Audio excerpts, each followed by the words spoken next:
Existe uma história indiana, uma fábula indiana, que foi recentemente usada pelo pseudo-intelectual do nosso tempo chamado Leandro Carnal. Eu acho que o nome faz muito jus a quem ele é, porque ele é bem carnal. Se fosse Leandro espiritual, seria outra coisa, mas é Leandro Carnal.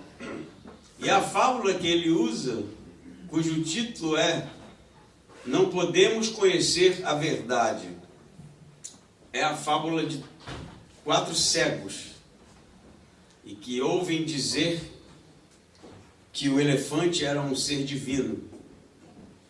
E eles nunca haviam tido contato com um elefante, né?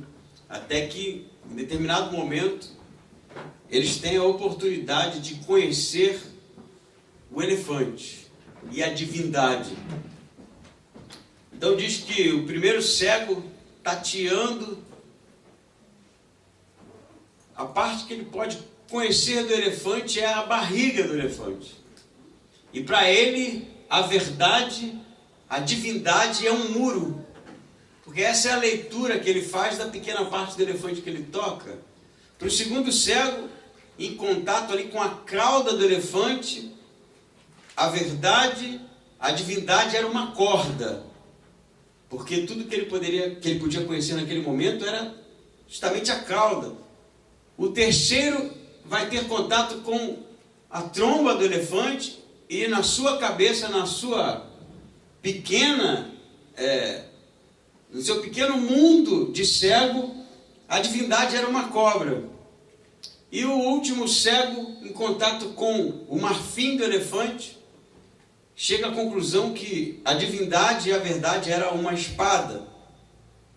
E assim, Leandro Carnal vai dizer como os cegos só podiam conhecer parcialmente o elefante, nós também conhecemos parcialmente a verdade, porque a verdade como um todo nos está inacessível, ele diz. E a fábula realmente é muito bonita, mas ele esquece de perceber que o narrador da fábula conhece a verdade como um todo, tanto o elefante quanto os cegos.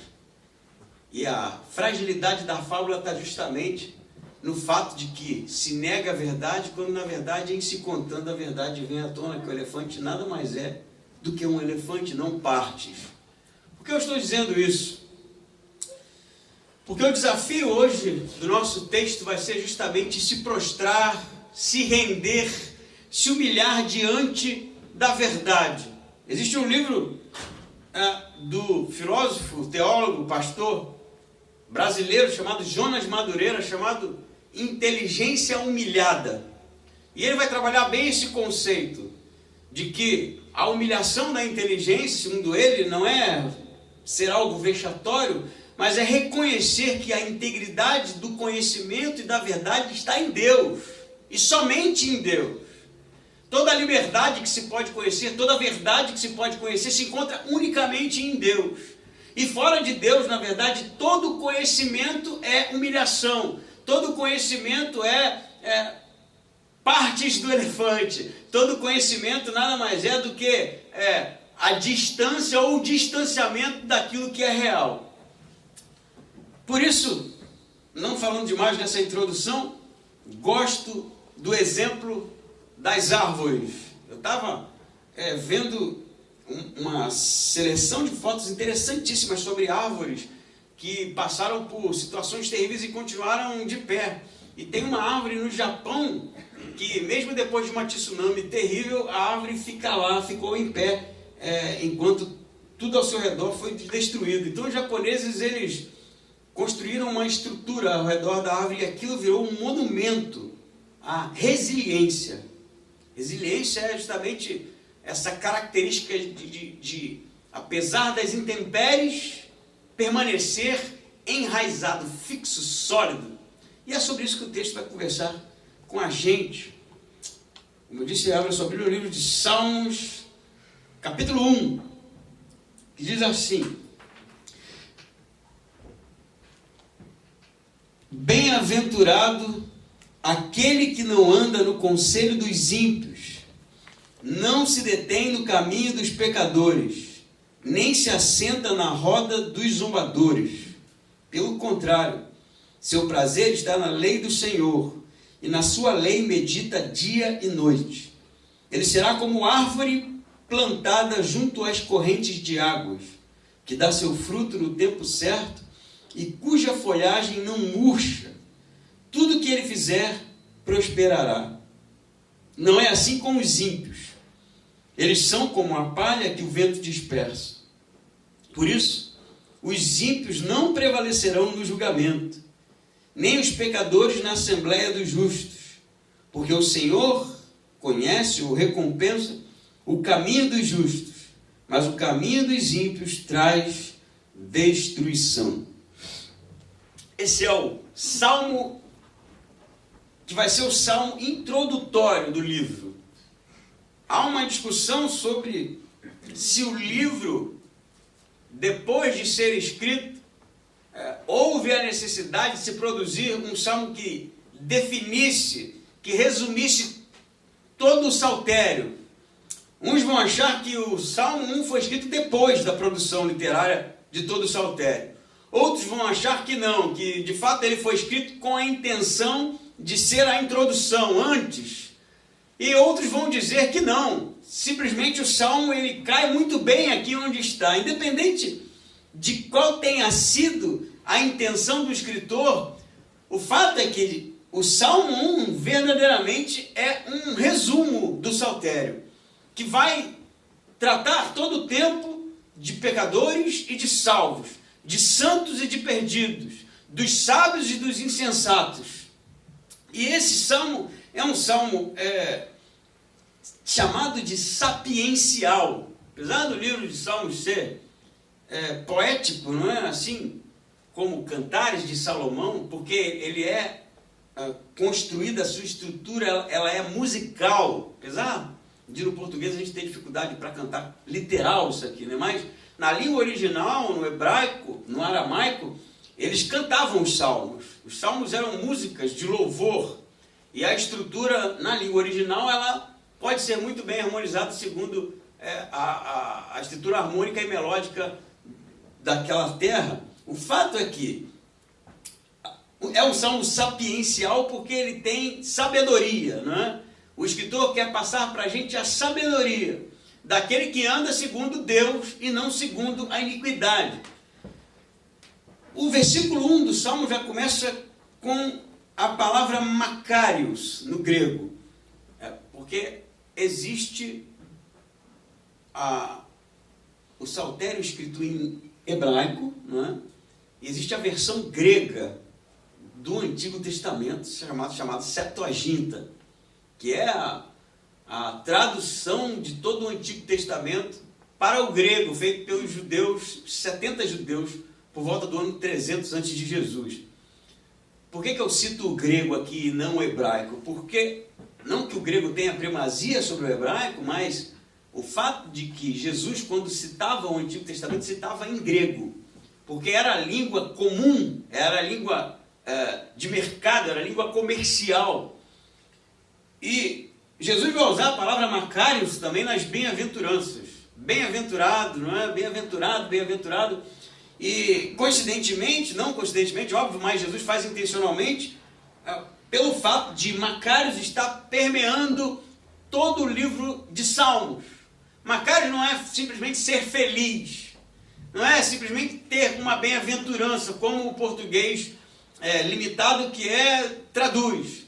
Makarios tem a ver com uma caminhada completa, íntegra, integral, em se tratando de andar olhando para Deus e ser abençoado. Makarios não é felizes, não é? Porque felicidade no nosso tempo tem uma definição que tem a ver com realização dos desejos. Makarios não é simplesmente algo que gira em torno dessa felicidade pós-moderna que a gente conhece. Mas Makarios é o caminho ou a qualidade daquele que segue o bom caminho. Eu acho que vocês me entenderam, né? Então, bem-aventurado Makarios, todo aquele que não anda no conselho dos ímpios, não se detém no caminho dos pecadores, nem se assenta na roda dos zombadores. Perceba que há uma progressão. E o escritor faz isso intencionalmente. Ele vai dizer, bem-aventurado aquele que é negativo, né, primeira parte, porque ele está sempre, no Salmo 1 principalmente, mostrando o preto e o branco. Bem-aventurado o que não, porque quando não, o sim produzirá algo bom na vida deste que anda, não é?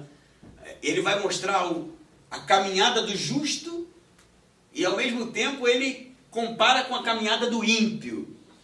E há uma progressão no versículo 1 que é aquele que não anda, não é? Não anda não é linguagem, figura de linguagem que tem a ver com não se comporta. Não anda como a gente diz, esse homem anda mentindo. Não é que ele está andando e mentindo ao mesmo tempo, mas normalmente quando a gente fala isso, a gente quer traduzir isso no fato dessa pessoa ter um comportamento mentiroso, né? Mas o anda, aqui o que não anda é que não anda mesmo, é uma caminhada, é que não anda ouvindo, não anda, enquanto anda, não escuta o conselho dos pecadores. E que conselho é esse? Não é uma questão, a ideia do escritor de buscar aconselhamento. Não é sobre isso, não é sobre procurar o pai José de Angola para de alguma forma dar uma orientação. Não é sobre isso. É aquele que parece que deixa com que conceitos ímpios, né, iníquos, dite a sua caminhada. Essa é a ideia. Bem-aventurado é aquele que não anda segundo o padrão, segundo como dizer, segundo o conceito gerado por aquele que é oposto à natureza divina, natureza boa, natureza verdadeira de Deus. Aquele que não se deixa levar por isso. Mas você perceba que, bem-aventurado que não anda, não é? Há um movimento aqui. O segundo estágio que o escritor diz para a gente, bem-aventurado que não se detém. Como se o tolo estivesse andando e as palavras do ímpio, do pecador, fosse algo sedutor e o seduzisse. Então a sua trajetória ela é interrompida e ele para e se assenta, não é isso? Se detém no caminho dos pecadores e depois se assenta na roda dos escarnecedores. Você consegue perceber aqui uma progressão interrompida? Alguém que estava caminhando e por causa das palavras que ele escuta, ele acaba parando, se detendo, interrompendo a caminhada, e no terceiro momento ele já está sentado na roda dos escarnecedores. Até a iniquidade aqui tem uma progressão. Primeiro ele ouve o conselho, palavras, conceitos, que são conceitos contrários àquilo que tem a ver com a verdade, a bondade e o que é Deus. E segundo, ele já está se detendo no caminho dos pecadores. Então há iniquidade, pecadores, e os pecadores aqui não são pecadores como todos os que são pecadores que pecam deliberadamente. Essa é a ideia no grego. E o terceiro momento, ele está sentado na roda. A roda a gente consegue imaginar, né? Porque a gente pensa, vagabundo tem sempre uma rodinha, né? Está sempre numa rodinha, não é isso? Vagabundo, aquela roda de vagabundo, né? O vagabundo sempre procura o vagabundo. Quando eu falo vagabundo, é o cara que não tem nada na cabeça, né? Então, a roda aqui é estar em comunhão. A ideia não é a rodinha do malandro na esquina, mas pode ser perfeitamente ilustrado dessa forma. É aquele que se assentou, ele tem comunhão com escarnecedores. Os escarnecedores não são mais os ímpios, não são somente os pecadores, mas são aqueles que se orgulham de fazer o que fazem, de escarnecer, de ridicularizar, de dizer palavras pensadas, né? Especificamente contrárias a Deus. Vocês percebem? Há uma progressão aqui no tipo de pecado, no tipo de gente que ele se mistura, e há uma progressão também na tentativa de diminuir a caminhada desse indivíduo que estava andando, que se deteve e que agora está sentado. Então ele vai dizer, o sábio, né, já que o salmo é um salmo sapiencial, é aquele que não faz isso. Pelo contrário, o seu prazer, não é isso que a palavra diz? O seu prazer, e a palavra no grego é telema, e o prazer não é somente o prazer, como por exemplo, degustativo, mas o seu desejo, a sua completude, a sua alegria está em meditar na lei do Senhor, de dia e de noite. Na verdade, a ideia é todo o tempo. É como se esse que não é o que está se detendo na roda dos escarnecedores, sentado na roda dos escarnecedores, estivesse todo o tempo envolvido com a lei do Senhor. Ele só pensa nisso. Ele não tem qualquer outro tipo de possibilidade que lhe agrade, que lhe traga contentamento, a não ser a lei do Senhor. É isso que o Salmo está dizendo. O que o alimenta é estar com a lei do Senhor, né? E a lei do Senhor aqui tem a ver com a Torá judaica, já que o texto foi escrito nesse período aqui do reino de Davi, e não sabemos se o Salmo é de Davi ou não, porque não tem autor, mas ele está se referindo a tudo aquilo que vem de Deus, tudo aquilo que emana de Deus, é o que ocupa, preenche intelectualmente, satisfatoriamente a vida deste homem. Mas eu faço uma pergunta, na entrelinha do Salmo, o que é que seduz o primeiro indivíduo? O que é que o seduz? Porque é uma progressão. E as primeiras palavras, que está traduzido como conselho, parece ser algo que o fisga. Ele está caminhando e ele ouve alguma coisa que interrompe a sua trajetória, não é isso? Alguma coisa ele escuta, alguma coisa fisga seu coração, faz com que ele interrompa a trajetória, faz com que ele se detenha e passe a ouvir aquilo de maneira mais, quem sabe, centrada, não é? Agora ele está prestando atenção e participando a ponto de, pouco tempo depois, ele está na roda dos escarnecedores, sentado, fazendo parte em comunhão com tudo aquilo que é contrário a Deus. Eu me fiz essa pergunta, que é, afinal de contas, que o salmista entende como sendo conselhos dos ímpios, conselho da iniquidade, conceitos, ideias que de alguma forma entram no coração do homem e o seduz e o leva a ficar em um posicionamento contrário ao de Deus, como sendo um escarnecedor. Já parou para pensar nisso? Pense em alguém que escarnece de Deus. Eu conheço muitos, eu leio sobre isso. Ateus professos, céticos, né? Que questionam, ridicularizam, escrevem livros e livros e pilhas de livros, ridicularizando a Deus.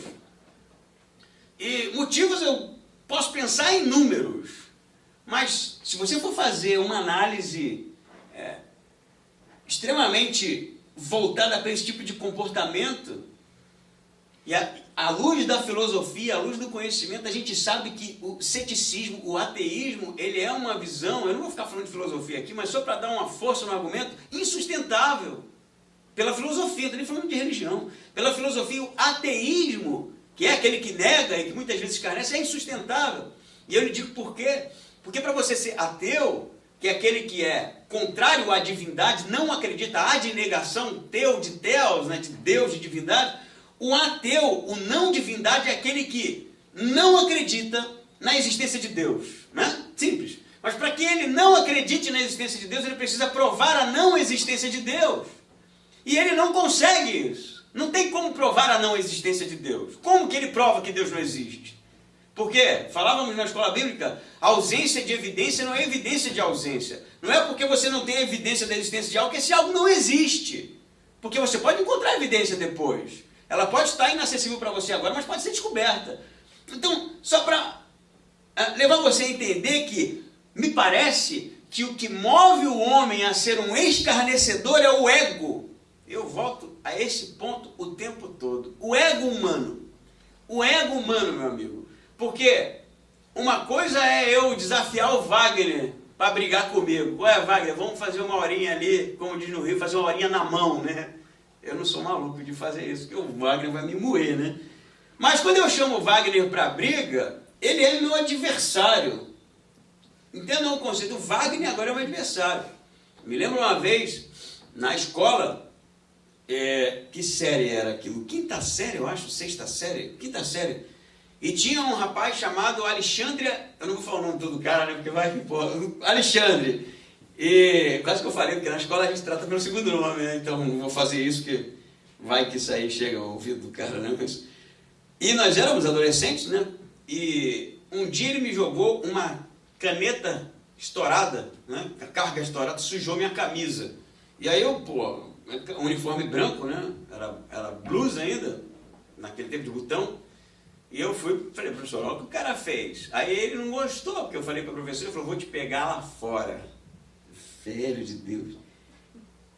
Te pegar lá fora foi uma frase que ficou na minha cabeça aquela aula toda. Eu falei, o que eu vou fazer, cara? E ele olhava para mim e fazia assim, ó. Eu falei, e ele é maior que eu, né? Não era do tamanho do Andrezão, mas para ser maior que eu, precisa muita coisa. E aí, aquela história começou a correr na escola, vai ter briga, e assim, eu falei, vai ter briga de quem, né? Era eu que ia brigar, e eu nem estava interessado nisso, mas o cara estava decidido a me pegar na saída. Sei que você está rindo, deve estar pensando, pastor, apanhou, né? Não apanhou não, meu amigo. E eu me lembro, eu não queria brigar, eu nunca fui um cara muito voltado para briga, apesar de sempre ter tido uma personalidade bem frontal. E aí ele chegou perto de mim, antigamente era assim, né? Você ficava empurrando o cara, né? E aí, fala agora, né? Tal, não sei quem lembra disso, né? Até que a briga acontecia, e aí fez a roda, cara.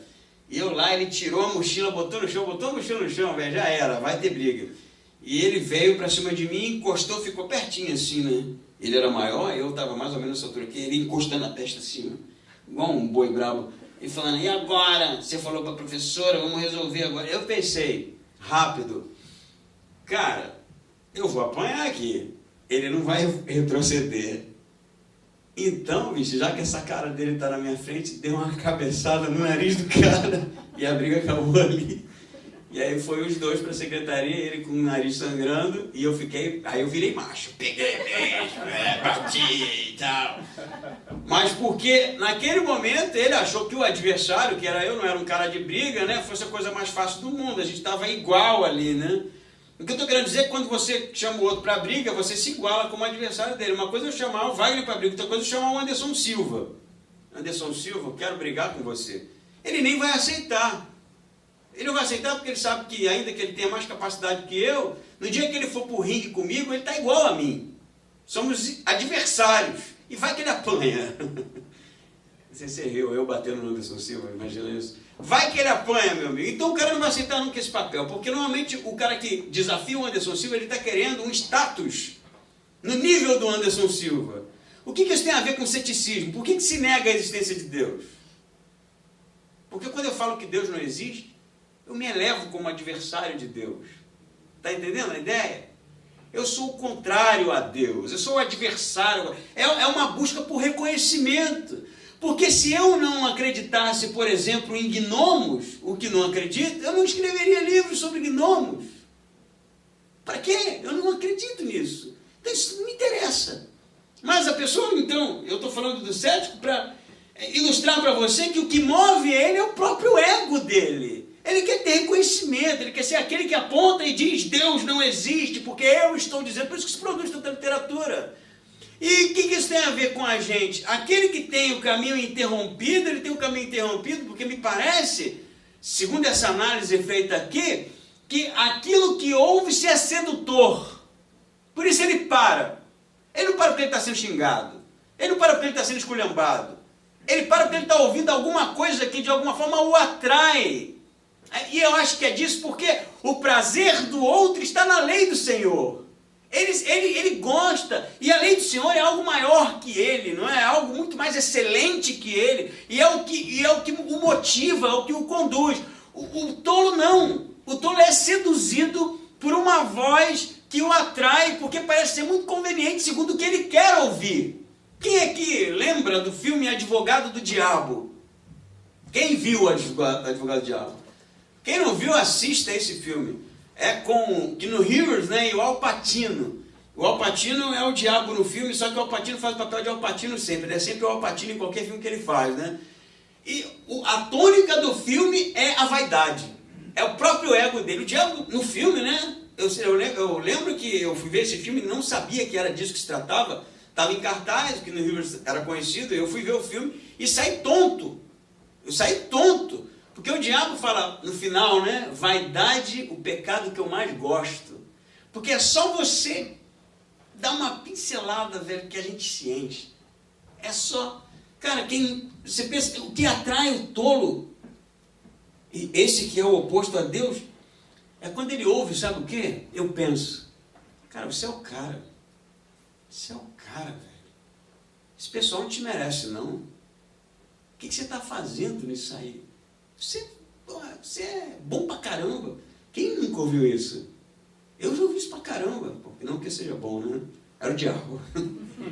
Era o diabo. Pô, você arrebenta, você está perdendo tempo nisso aí. Já viu isso? Hoje eu conversava com o diabo justamente sobre esse salmo, né? A gente estava conversando. Eu falei, você nunca ouviu isso? Pô, você está perdendo tempo nisso, cara. Olha o seu potencial, não é? Vai ficar passando por isso mesmo? Olha só como é que você está sofrendo, né? Isso aí, cara, é perda de tempo. Não é isso que a serpente falou no Éden? É isso. Ah, você não vai morrer, você vai ser como Deus. Você está nesse papel de ignorância porque quer. Esse princípio do inimigo, né? E isso aqui tem a ver com o mal, apesar do salmista não falar de diabo aqui, mas ele falar de julgamento, ele falar de iniquidade. O diabo, ele sempre trabalhou com a mesma tônica. O diabo não vai botar ninguém, eu acho, para ter um câncer, né? A ideia não é essa. A ideia é levar você a ser elevado, a se elevar, sabe? Ele vai dizer coisas para você que vai fazer que seu coração infle. Infle, tá certo? De inflado, né? Tá certo? Tá certo. Seu coração infle, que sua alma transborde de si mesmo. Eu penso nesse texto do cara passando e alguém falando assim, ó, esse cara que tá aí, esse cara arrebenta, sabe? Ó, olha como é que esse cara é bom. Aí ele gosta e para. E aí quando ele para, ele se detém e se alimenta. Agora a força motriz dele é aquilo, a ponto de isso conduzir a roda daqueles que escarnecem. E o cara que escarnece é o cara que olha para ele como muita coisa, por isso que ele escarnece tudo. Não é assim? O escarnecedor é aquele que é o máximo, por isso ele ri de todo mundo. Quem aqui não conhece ninguém que sabe tudo, tem resposta para tudo, né? E tudo aquilo que é contrário ao que ele acha, ele ridiculariza. Esse é o escarnecedor. Então, muito cuidado, eu penso, porque o salmista está dizendo isso. Isso não deve seduzir aquele que se deleita na lei do Senhor. Como diz o Jonas Madureira, a inteligência tem que ser humilhada diante daquilo que é a excelência de quem é Deus. Não sou eu que me exalto, é Deus que me exalta. Não sou eu que me glorio, é Deus que se gloria em mim. Não sou eu que me elevo, é Deus quem me eleva, porque eu tenho prazer na sua lei. Amém? Faz sentido isso, não faz? Agora, como nós somos suscetíveis a esse tipo de coisa? Né? Como somos? Como somos? Quando a gente tem aquela sensação de injustiça, ninguém me reconhece, né? Ninguém fala nada. Até quando canta, né? Música é terrível, né? Quem não gosta, né? O Mike lembra disso? Terminou o show, o pessoal, pô, tu toca pra caramba. Hein? É bom, né, bicho? Aí, e quando ninguém fala, a gente fica, né? Pô, ninguém falou, né? Pô, ninguém falou, gente. Tô mal pra caramba. A letra que falava, quando ninguém olha, quando você passa, você logo acha, né? Canalha, não sou manchete popular, né? Isso é verdade, nós somos tipozinhos movidos pelo ego o tempo todo. O maior problema nosso no relacionamento com Deus somos nós mesmos. Nós mesmos.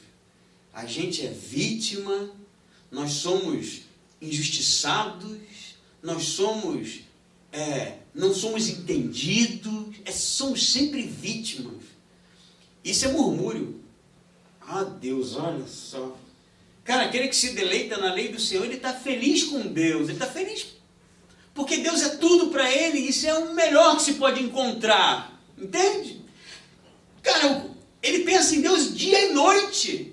Ele é apaixonado por isso. Ele tem prazer na lei do Senhor. Ele não é obrigado a cumprir as leis. Não é isso que o salmista está falando. Ele não é alguém que cumpre os votos. Ele não é alguém que está preso à religiosidade, ao cerimonial. Ele tem prazer nisso. Você tem prazer em quê? Eu tenho prazer em um monte de coisa. Filme, adoro filme, tenho prazer nisso. Quando o filme é bom, filme ruim não tenho prazer, mas filme bom tenho prazer. Você vê um filme que é legal pra caramba, você fica... Quando termina, cara, que filmaço, né? Pô, esse é bom pra caramba. Vou dizer pros outros. A pior coisa é dizer pros outros que o filme é bom, porque aí vem uma Patrícia ali e diz, uma porcaria. A Patrícia ela falando assim, eu achei uma porcaria. Não sei, eu falei, nunca mais vou falar que o filme é bom, porque vai que o outro não gosta, né? É igual comida. Gente, já comeu isso aqui? É uma delícia. Aí você, pô, leva de cara um dia pra comer. Ele dá a primeira e... Putz, não faça isso, porque é complicado. Então, se fizer, vá pronto para a frustração. Qual é o grande problema no final da história? A gente tem prazer em muita coisa, tem muita coisa que nos dá prazer, que nos alegra, que eleva o nosso ânimo, não é? Uma boa música no início do dia. Quem não gosta de ouvir uma música que te toque, né? Que faça você ficar mais de bem com a vida, não é? Ir à praia, um dia ensolarado, isso é tudo muito bom. Ir para a academia malhar, ler um bom livro, estar diante de uma boa companhia, né, bem acompanhado, isso tudo é prazeroso. Né? Você está entendendo o conceito de prazer? É aquilo que faz a gente se sentir bem. Você sabe o que é esse cara aqui? O que faz ele se sentir bem? A lei do Senhor. Era como, eu penso assim, né, não estou querendo também criar uma caricatura aqui, mas é como se eu tivesse assim, fulano, vamos no cinema, hoje tem um filmaço. Ele fala, não, hoje eu estou curtindo a lei do Senhor. Fica até meio ridículo isso, né? Aí, hoje da praia, vamos lá. Não, hoje, cara, tira o dia para a lei do Senhor. E todos se rindo, né? Porque parece que a gente, quando pensa na lei do Senhor, agora é aquele momento, né, de sofrimento e introspecção. Não, hoje eu acordei decidido a ler a Bíblia. É tipo assim, né? É um castigo, né? Vou ler a Bíblia, vou fazer mais nada. Hoje vou me trancar no quarto, vou ler a palavra do Senhor. Quase que eu falei igual aquele pastor que faz piada. Né? Vou ficar aqui lendo. Não é. Esse aqui é o cara que curte. Ele curte o negócio. Ele lê dando boas risadas de alegria. Macários, né? Bem-aventurados, felizes. O que medita na lei do Senhor e tem prazer nisso. Dia e noite. Minha pergunta óbvia para você, você tem prazer na lei do Senhor? É isso que te motiva? É isso que faz com que você se apaixone? É isso que faz com que o seu dia seja um dia melhor? É isso que te alegra? É isso que dirige a sua vida? Ou será que você está ouvindo aquelas vozes, sabe? Que nos leva a ser conduzido diante da árvore, que não é a árvore que Deus quer que a gente esteja. Essa é uma pergunta que a gente tem que responder. Porque se a árvore que a gente está parado não é a árvore da vida, e sim do conhecimento do bem e do mal, simples e puramente, essa é a voz do diabo. Essa é a voz do iníquo, do escarnecedor, que está tentando te encher de você mesmo, para que você não tenha mais espaço para Deus. O segundo momento do texto que eu acho forte é o fato de... Porque ele tem uma divisão, mais uma vez insisto em dizer, natural. Bem-aventurado que não anda no conselho dos ímpios, mas aquele que tem prazer na lei do Senhor. Né? Primeiro, preto e branco. Não dizer que preto significa o mal e branco significa... Não estou sendo racista com nada aqui, não me entendam mal, mas você tem o iníquo que ouve essas vozes e é seduzido por isso, e você tem o que não é iníquo, o santo aqui, no sentido de salvo, que ouve a voz do Senhor e se deleita. No 3 e 4, ele vai dizer que este que se deleita na lei do Senhor, ele é como árvore. Olha que interessante. Ele será como árvore plantada junto às correntes de águas, que dá seu fruto no tempo certo e cuja folhagem não murcha. Tudo que ele fizer prosperará. O que ele quer dizer com isso? A figura da árvore é muito usada no Antigo Testamento. E até no Novo Testamento. A gente estudou Jesus se dizendo dele como sendo a figueira, não é? Jesus vai ser tratado como árvore em Apocalipse também. Nós vamos ser tratados como ramos da figueira, da videira, e árvores produtivas é uma figura muito comum nas Escrituras. Essa árvore em específica, ela é uma árvore que ela está plantada junto a correntes de águas. É como se ela tivesse uma fonte inesgotável, porque as raízes das árvores elas se aprofundam por causa da busca por água, né? A água ali é um nutriente, se assim posso dizer, que ela muito precisa, junto com outras coisas, como a luz solar e tudo mais. Parece que a condição dessa árvore ela é ótima, ela está junto a ribeiros, existe ali água abundante, ela dá o fruto na estação correta, não é uma árvore que não dá fruto na hora que deveria dar, né? Inclusive tem uma passagem no Novo Testamento, agora sim, da figueira, né? Que não dá fruto, não é isso? Jesus se encontra com uma figueira que não dá fruto e ele dá um comando, né? E amaldiçoa a figueira e ela seca. Vocês lembram disso, né? Então Jesus não ficou com raiva porque ela não tinha fruto, é porque era o tempo de fruto. E ali é óbvio que tem todo um tipo da árvore que não produz, mas era tempo de fruto e aquela figueira não produzia nada, ela não servia, né? Então a ideia aqui é contrária a isso, é uma árvore que ela tem boas raízes, bem entranhadas no solo, ela é bem alimentada, ela produz frutos nas estações corretas e ela tem a folhagem saudável, ela não é que não murcha, como sendo uma árvore que fica com a mesma folha para sempre, né? Acho que a ideia aqui é que é uma folha que não murcha por causa da falta de água, porque era uma região seca. E quando as estações de chuva não chegavam, é óbvio que a árvore se tornava uma árvore não tão saudável assim, e muitas vezes sua folhagem secava. Essa aqui não tem problema, porque essa aqui ela está plantada junto das águas, então a sua folhagem está sempre bela, não é? E sempre verde, sempre bem boa de se ver. Eu acho que a gente entende muito bem a ideia da árvore, tudo que ele fizer prosperará, porque essa árvore é uma árvore que produz, ela está sendo alimentada. Agora, percebam que ela foi plantada, ela não é uma árvore que se plantou, né? Ela foi plantada em um lugar extremamente fértil. E qual é o diferencial da árvore saudável, já que o escritor ele está sempre comparando, né, nos três momentos, o que é bom e o que não é bom? A árvore boa é essa que tem raízes bem plantadas, né, num lugar bem fértil. E a oposição a isso, ou o contrário a isso, é o versículo 4 que diz: não é assim com os ímpios, eles são como palha, que o vento dispersa. O que ele está querendo dizer isso? Que palha que o vento dispersa? A ideia aqui é o fato da palha ser algo leve, né? Frívolo, ela é levada pelo vento, porque não tem raiz. A ideia é essa. Muitos vão dizer que está se pensando aqui num debulhar de espigas, que eles iam debulhando e a palha eles jogavam para cima e o vento soprava e levava para longe. Mas eu penso que a metáfora aqui ela está sendo comparada com uma árvore enraizada, com raízes fixas, e uma palha que é levada para onde o vento sopra. Isso, inclusive, é falado no Novo Testamento. Jesus usa também essa linguagem, que aquele que não tem raiz, ele é levado para onde o vento sopra. Não é isso?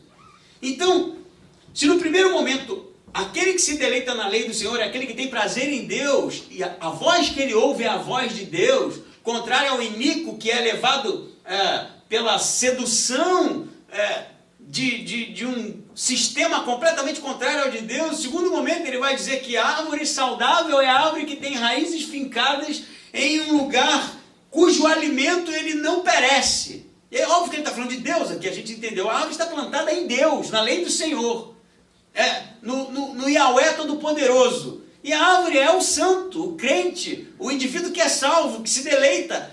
E ele produz, porque Deus assim o quer. É uma árvore firme, que não é levada mesmo nos tempos de estações, quem sabe, mais agressivas, diferente da palha, que é levado para todo lugar.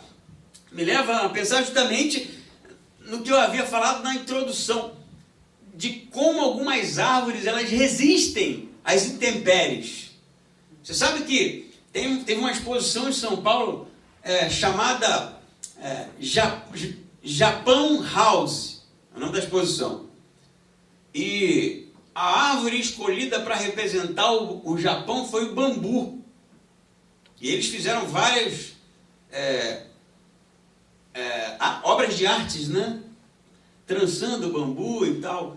Porque o bambu é uma árvore muito comum no Japão, representa o Japão até. Assim como você, por exemplo, o canguru na Austrália, qual outro animal, outra árvore? No Canadá é o maple, né? A árvore de maple. O Japão parece que o bambu é uma representação do país porque ele está presente na cultura do país. O bambu é usado para as alimentações, eles comem com qual é o nome daquilo? Hashi. E aquilo vem do bambu. E uma série de outras coisas que envolvem a cultura. E aí, interessantemente, na exposição se tratava do porquê, além dele estar presente, o bambu é uma árvore, né? Uma planta tão bem vista. Vocês sabem, eu aprendi coisas que eu nunca tinha. Porque o bambu, para mim, só servia para fazer pipa no Rio, né? A gente fazia muita pipa de bambu, de vareta de bambu. Mas você sabe que o bambu, ele demora 5 anos para crescer? Já ouviram falar disso? 5 anos, cara. O cara foi plantar em bambu, né? Depender disso para viver, mas tem que ter uma grana aí para investir, porque só 5 anos depois que ele nasce. Então você plantou e nada de aparecer, quem sabe um galhozinho ali para te mostrar que deu certo. Porque ele está criando raízes. Olha que coisa interessante. Ele passa 5 anos criando raízes profundas e fibrosas. E 5 anos depois ele brota. E aí o bambu pode chegar ali no Henry Paul tem, né? Os bambus enormes ali, até 10 metros de altura. E você sabe qual é a coisa interessante no bambu? Ele se dobra, mas não quebra com facilidade, por causa da raiz. A metáfora fica bem clara, né? Você pode ter aí enchentes, vendavais, o bambu está lá para o que der e vier, meu amigo. E eu acho que esse elemento existe na cultura japonesa mesmo, porque eles passaram por inúmeros terremotos, se reconstruíram, bomba atômica, se reconstruíram, estão sempre lá. O que eu estou querendo dizer com isso? Eu acho que tem muito a ver com o Salmo, porque quando a gente tem raízes fortes, bem firmadas, há resiliência. E resiliência é justamente essa característica de, apesar de muitas vezes as coisas não estarem muito boas, apesar de o vento soprar contrário, apesar das coisas acontecerem muitas vezes a nos levar a sermos sacudidos, a resiliência justamente faz com que esse tipo de vegetação ela volte ao estado original. Ela não anda, ela não é carregada, ela se dobra, ela pode até sacudir, ela pode até passar por tempos extremamente difíceis, mas ela retorna porque ela tem raiz.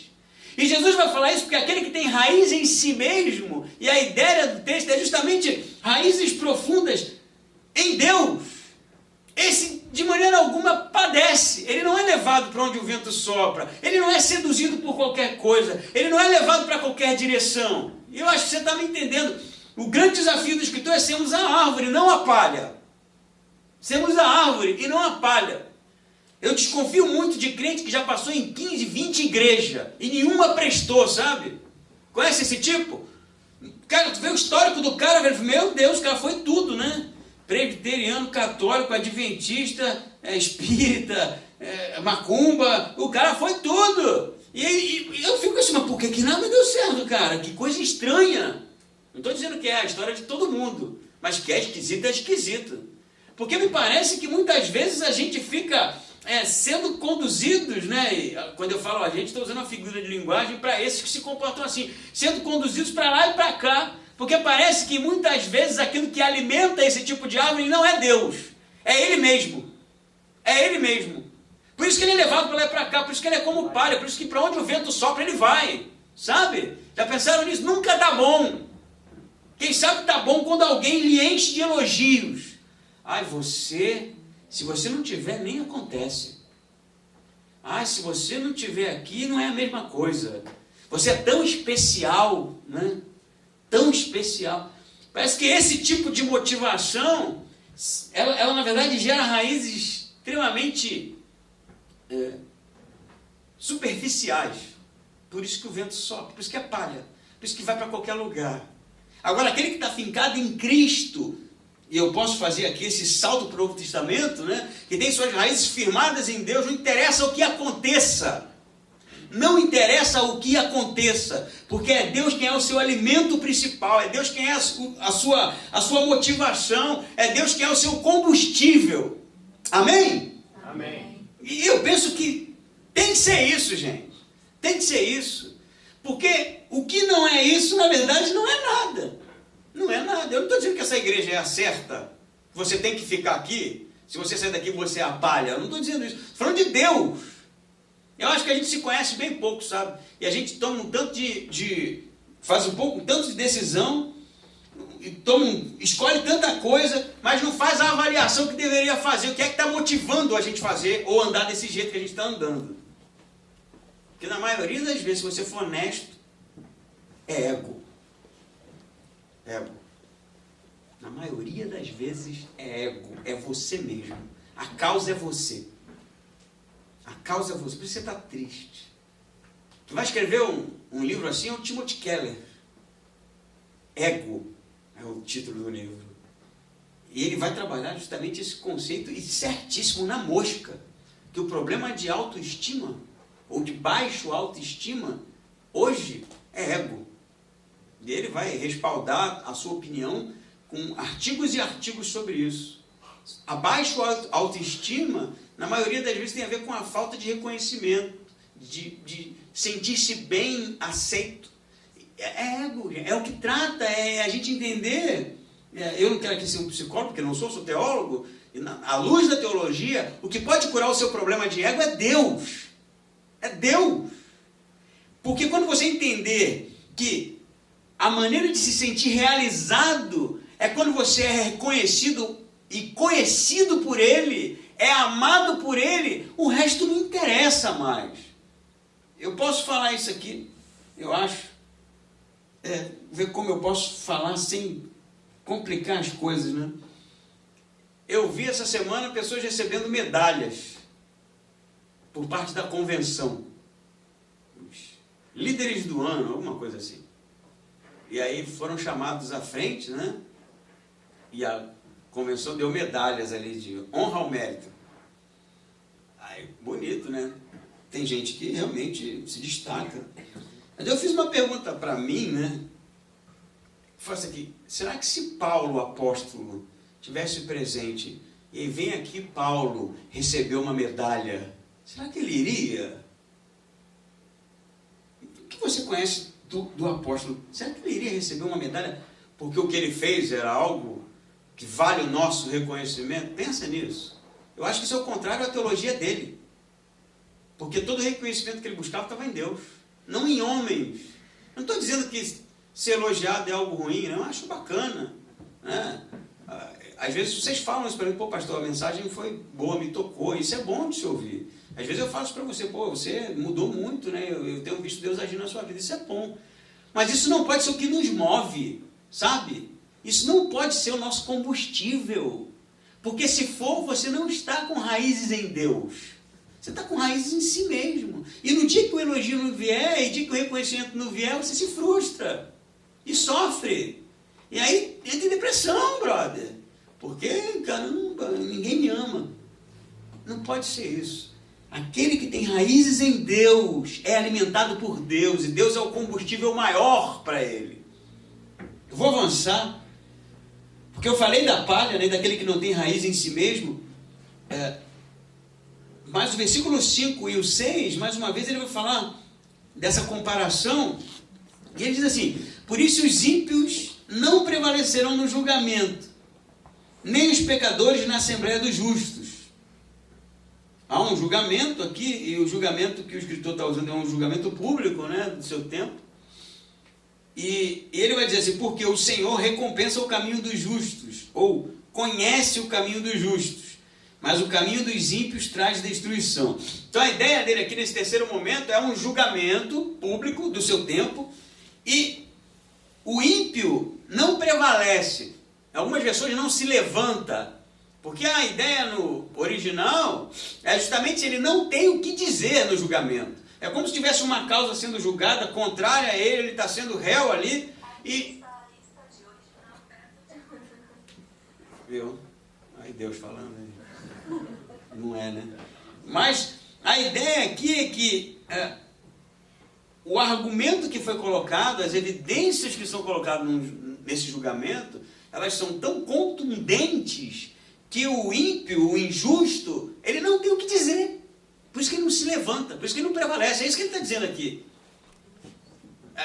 É como se alguém dissesse algo contra você, e você, não, isso está errado, e vamos então levar essas acusações para ver o que a igreja diz. Pensa na situação. Só que chega lá, o que é mostrado é tão contundente, tem um vídeo de você fazendo uma parada errada, não tem como você falar assim, isso é montagem, sabe? Tem gente que ainda diz, né? Não, isso é montagem. Ou aquela famosa frase, não é nada disso que você está pensando, né? Que em situações evidentes é algo absurdo de se dizer. Então, a evidência que é mostrada é tão contundente que aquele que está sendo acusado, ele se cala, não tem mais o que dizer. É isso que ele está dizendo aqui. Ele está dizendo, por isso os ímpios não prevalecerão, não se levantarão, porque o que vai ser dito nesse julgamento é esmagador. Entenderam, né? E ele vai dizer, porque o Senhor, enquanto uns são expostos, né, a ponto de ficarem calados, outros são recompensados, versículo 6, ou têm o seu caminho reconhecido. E aí a sua versão deve estar aí no versículo 6. Porque o Senhor recompensa. Quem está recompensa aí, levanta a mão. 3, 4. Quem está? Porque o Senhor conhece o caminho dos justos. Tem alguma diferente aí? A prova. Conhecer o Senhor é o caminho dos justos. Inverteu ali. A tua o quê? A prova. A prova, né? Então, eu estava olhando isso. Eu olhei no hebraico, olhei no grego, que eu fiquei curioso. Por que é traduzido diferente em algumas versões, né? Comparando as versões, você vê, tem algumas traduções diferentes. E parece que a ideia é que Deus, por ser justo, ele conhece o caminho da justiça. Ele conhece o caminho da justiça. E o caminho da justiça é o que ele aprova. Ele conhece e aprova. Então, aquele que anda com retidão, ele está andando num caminho que é conhecido de Deus. O caminho do ímpio ele não conhece. A gente até brincava que era brincadeira, mas na verdade era sério, né? Tem coisas que Deus não sabe. E aí assustou, até o Chico ficou assim, como assim, né? Deus não sabe como é se sentir pecador. Porque no dia que ele se sentir pecador é porque ele pecou. Se ele pecou, ele não é Deus. Então, sentir-se um pecador, ele não sabe como é. Ele sabe como é você se sentindo um pecador. Mas ele sentindo-se um pecador, não faz o menor sentido, né? Então, o caminho da iniquidade é o caminho da destruição. É o caminho que Deus, ele, por experiência, não conhece. Mas o caminho da justiça ele conhece, porque ele é justo. Ele é a justiça. Então você está entendendo muito bem que o caminho de justiça, o caminho daquele que se deleita na lei do Senhor, o caminho daquele que tem raízes, ele é íntimo de Deus. Há intimidade, diferente do ímpio, que fica calado no julgamento, porque o que é exposto, a sua conduta é tão absurdamente evidenciada, que ele não fala nada. E esse caminho é o caminho que conduz à destruição. Diferente do caminho do justo, o caminho do justo é o caminho que, de alguma forma, desperta em Deus o voltar-se. E a ideia é bem essa mesmo. A ideia é que quando o justo se deleita, tem prazer na lei do Senhor, está enraizado em Deus, todo o seu alimento, toda a sua energia, ela vem de Deus. Parece que Deus olha mais íntimo para esse. Ele conhece o caminho, ele aprova o caminho. É um caminho que lhe é comum. Você está entendendo isso? Está entendendo? Eu não estou dizendo que são as obras que faz com que Deus olhe para você. Mas eu estou dizendo que a conduta segundo o coração de Deus lhe alegra. Lhe alegra. Eu citei Davi semana passada, eu acho, de como Davi alegrava o coração de Deus. É uma coisa interessante, né? Porque a gente brinca com a ideia de onisciência e fala assim, como é que Deus se alegra se Ele já sabe, né? Como é que eu vou me alegrar uma coisa que eu já sei, já vi? Mas a ideia vai muito além disso, dessas definições endurecidas, né? Limitadas nossas. A ideia, o conceito é que quando a gente anda segundo o que Deus acha que é justo, Ele se alegra, ele exulta em si mesmo, sabe? Ele se move na direção, porque o texto diz que, no versículo 3 da árvore, essa árvore prosperará. Prospera porque Deus, não é prospera financeiramente ou teologia da prosperidade, não é isso que eu estou falando, não. É que Deus está extremamente feliz com a conduta do justo. Ele se volta, ele conhece, ele aprova o caminho, ele tem intimidade com a trajetória, ele sabe que aquilo de fato é algo bom e lhe alegra. Você está entendendo o que eu estou falando, né? Contradiz a destruição. Não é que Deus destrói. O texto não está dizendo isso, que Deus destrói. O texto está dizendo que Deus tem intimidade com o caminho da justiça, que Ele aprova o caminho da justiça, mas o caminho do ímpio é destruição.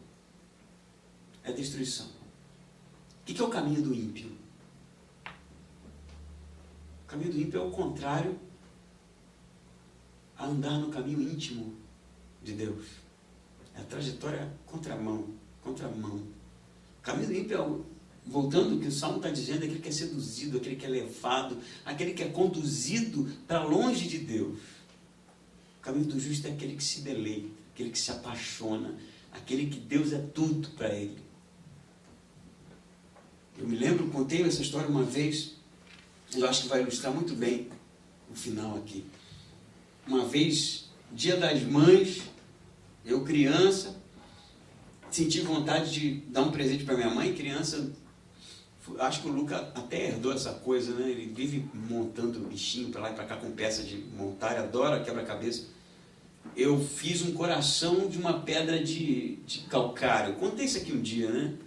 Tinha umas pedras de calcário que eram muito fáceis de modelar. Aí eu raspei uma na outra lá, dei o meu jeito, devia ter o quê? 6 anos, 5, 6 anos, acho que 6 anos até. E fiz um coraçãozinho daquilo, ficou bonitinho, né? Eu acho, não me lembrando hoje, bonitinho, porque sabe, se tivesse trazido aquilo para mim, eu ia dar boas risadas. Mas aí eu fui, feliz Dia das Mães, aí dei aquilo. Aí minha mãe ficou toda feliz, contente, né? Mas aí aconteceu um problema depois, porque depois que eu dei, os outros 2 não deram. E aí eles saíram correndo para resolver o problema deles e fazer alguma coisa parecida com o que eu fiz. Até no dia que eu contei essa ilustração, eu falei, se eu não tivesse feito nada, tá bom, eles são crianças, eles não entendem. Mas quando eu fiz, os outros ficaram expostos, né? Porque não deram nada. O que isso tem a ver? Isso tem a ver com o nosso relacionamento com Deus, a intimidade, o deleite que a gente tem na lei do Senhor. Nós não somos cumpridores de cerimoniais e regras. Não vivemos embaixo de lei, de um Deus legislador que fica punindo a gente. A gente vive, na verdade, em prol de um Deus que nos ama de maneira apaixonada. E Ele se agrada quando toda a nossa conduta e toda a nossa intimidade para com Ele é feito de maneira espontânea. Ele simplesmente ama fazer isso. Esse é o diferencial do texto. Não é um cumpridor de normas. É alguém que se deleita, que está extremamente apaixonado por isso. Não é à toa que que Deus vai receber o sacrifício de um e não de outro. E aquele texto ali, para mim, é um texto enigmático, né? Que a gente fica questionando, né? Porque Deus recebe o sacrifício de Abel e o de Caim não. Se você for ler lá no Gênesis, você vai ver que parece que o primeiro que ofereceu o sacrifício foi Caim. Porque o texto narra, ele era o primogênito. Ele oferece e Abel oferece. E aí Deus aceita o de Abel e o de Caim não. Não é isso? Depois da frustração de Caim, Deus vai dizer assim, ó, por que teu coração está assim? Deus já sabe que o negócio não está bom. Ele fala, se Se você procederes bem, não é? Tudo vai ficar bem. Mas o pecado está à porta. É isso a palavra?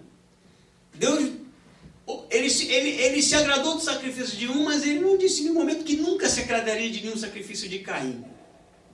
Ele estava dando oportunidade do cara oferecer algo de fato íntegro, sabe? Completo. Que não fosse fruto de uma obrigação.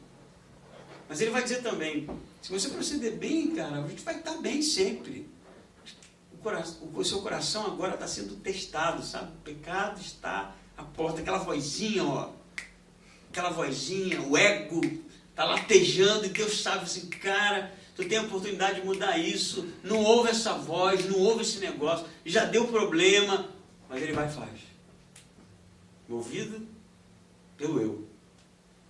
Eu acho que o desafio do texto é nós sermos aqueles que têm prazer, apaixonados. Estamos aqui hoje, não é porque se eu não for não vou ser salvo, não é porque se eu não for Deus vai me punir, não é porque se eu não for o pastor reclama, não é porque se eu não for o que vão dizer de mim, porque você ama isso. Você ama. Tem aquela propaganda, amo muito tudo isso, né? O McDonald's, né? Acho que o jargão faz todo sentido, eu amo muito esse negócio. Eu só penso nisso. Eu acho que estou ficando doente. Estou com algum problema, tenho que procurar algum psicólogo. Um dia que eu vou procurar, eu falo assim, cara, tô com problema, eu só penso em igreja. Só penso em Bíblia, cara. Eu só leio isso agora. Como antigamente eu tinha uma biblioteca legal pra caramba, tinha tanto de coisa maneira, só compro livro que fala de Deus, cara. O que aconteceu comigo? Estou ficando ignorante. Um dia desse eu conversei com um amigo, falei, cara, tem alguma indicação de livro aí? E o cara me indicou, falei assim, não, estou falando disso não, um livro de Jesus. Eu quero, não estou lendo isso não. Se eu estou com algum problema, devo estar com alguma paranoia, né? Esse negócio de Deus, o tempo todo. Sai de férias, ali ele fala, desliga o celular, não, a igreja, não sei o quê. Eu falo assim, cara, você vai passar mal, ficar doente, eu não consigo, obsessão. Mas não é obsessão, é prazer mesmo. Acho que é isso, né? Não tem que parar de ser isso, bicho. Aí vai para a igreja católica, subir a escadaria de joelho. Estou sendo agressivo aqui? Isso mesmo, vai ser religioso. Aí beleza, aí você cumpre as regras. Mas Deus não é um Deus de regras, é um Deus de amor. Espera que a gente o surpreenda. Porque a gente tem prazer nisso. Amém? Vamos ficar em pé?